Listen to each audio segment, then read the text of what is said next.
টেবিলের ওপর মাথা রেখে এক মনে সেন্টার ফ্রুট চিবুচ্ছে তুষার। তার দৃষ্টি কোথায় যেন ঠেকেছে, ঠিক বুঝতে পারছে না হৈমন্তী। সতর্ক চাহনিতে পর্যবেক্ষণ করে নিচ্ছে তুষারকে। তাকে দেখলে মনে হয় না সে হৈমন্তীর চেয়ে ছোট, বরং উচ্চতায় ও শারীরিক গঠনে বারংবার তুষার হৈমন্তীর ঊর্ধ্বে।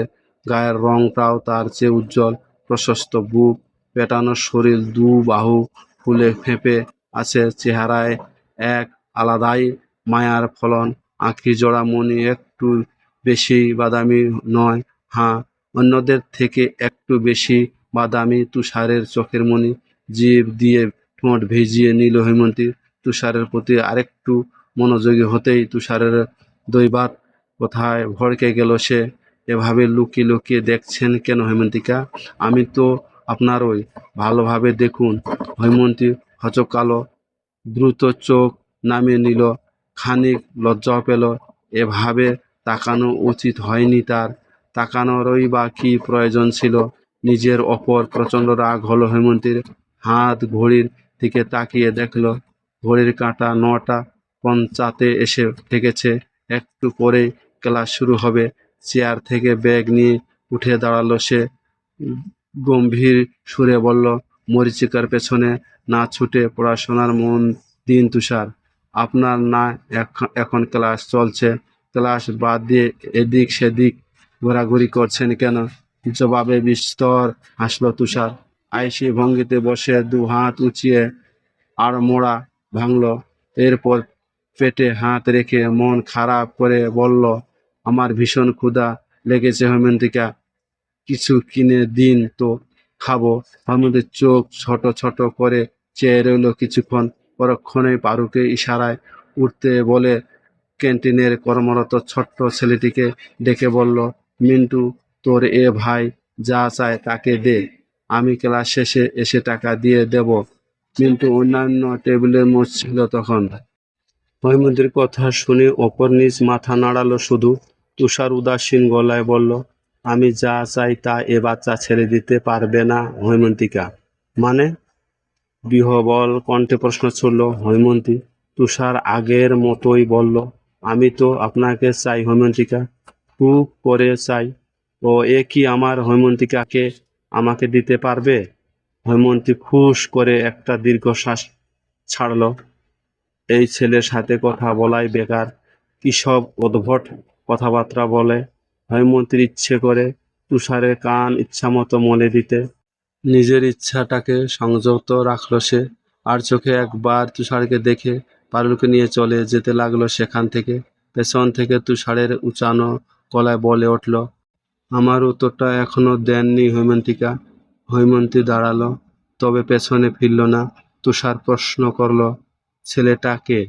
হৈমন্তিকা তখনকার মতো এবারও প্রত্যুত্তরে কিছুই বলল না হৈমন্তী।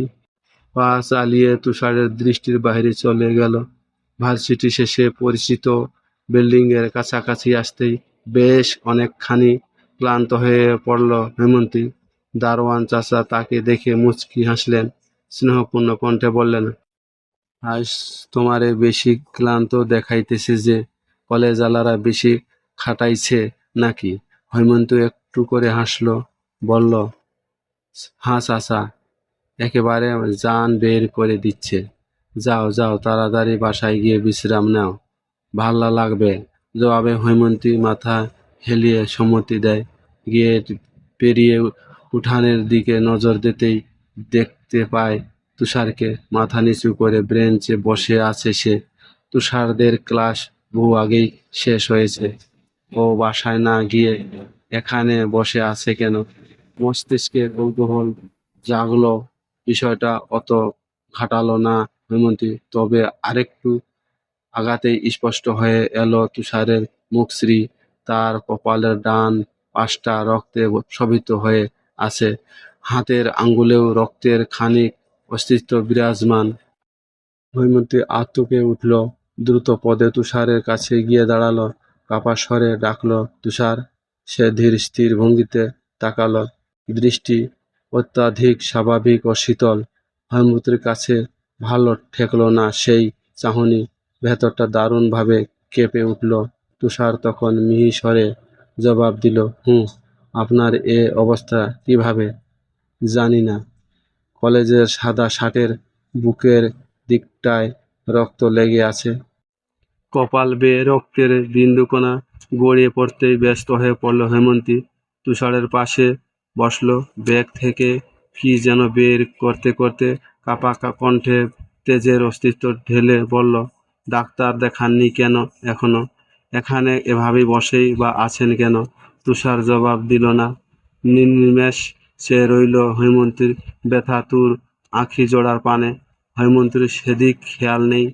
ব্যাগ থেকে ব্যান্ডেজ বের করে কোনোভাবে লাগিয়ে দিল তুষারের ক্ষতস্থানে। হাতের ক্ষতগুলোর জন্য ব্যান্ডেজ বের করতে গিয়ে জানতে পারল তার কাছে আর ব্যান্ডেজ নেই। বিরক্তিসূচক নিঃশ্বাস ফেলল হৈমন্তী। তুষারের দিকে তাকিয়ে রাগী গলায় জিজ্ঞেস করল, ডাক্তার না দেখিয়ে এখানে বসেছিলেন কেন? আপনার জন্য, তুষারের সাদামাটা উত্তর। হৈমন্তীর রাগ আরো বাড়ল। তুষারের হাতের ক্ষত চেপে দিল সে। তুষার প্রথমে ব্যথায় উঁকিয়ে উঠল, পরক্ষণেই সশব্দে হাসতে লাগলো। বাম গালের সূক্ষ্ম টোলটা বেরিয়ে এলো তখন। আলতো হাতে হৈমন্তীর নাক ছুঁয়ে দিয়ে মোলায়েম সুরে তুষার আওড়ালো, সর্বদা নাকের ডগায় রাগ নিয়ে ঘোরেন কেন হৈমন্তিকা? ভালোবাসতে পারেন না? একবার ভালোবেসে দেখুন, উজাড় করে দিব সব। কিন্তু তুষারের আবেগী কথায় মন গলল না হৈমন্তীর। সে কাঠাকাঠ গলায় প্রশ্ন ছুড়ল, কার সাথে মারামারি করে নিজের এই অবস্থা করেছেন? কিঞ্চিত নড়ে উঠল তুষার। চেহারায় পরিবর্তন এলো, গম্ভীর হলো সে, তবে কোনরূপ জবাব দিল না। হৈমন্তী আবারও প্রশ্ন করল, কথা বলছেন না কেন তুষার? তুষার এবারও নিশ্চুপ। হৈমন্তী কিছু সময় চুপ থেকে কি যেন ভাবল, অতঃপর আটকে আসা কণ্ঠে জিজ্ঞেস করল, আপনি কি ইভানকে কিছু মেরেছেন তুষার? এতক্ষণে তুষার বলল, কোন ইভান হৈমন্তিকা? মোটেও না চেনার ভান করবেন না তুষার। সত্যি করে বলুন, আপনি কার সঙ্গে মারামারি করে এসেছেন?